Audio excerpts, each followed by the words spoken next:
15% ci surface ou bien superficie wu Ndakaaru la capitale sénégalaise dañ ko occuper d'une manière anarchique 15%.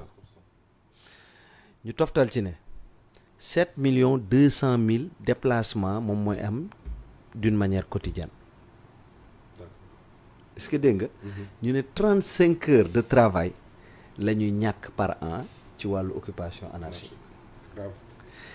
rax ci dolli ñu ne dañoo nemmeeku ni muy gën di bëri mooy feebar yi ci wàllu ay pulmonaire ci wàllu poumon ak ñoom yi seen mooy ci loo xam ci dënn lay nekk.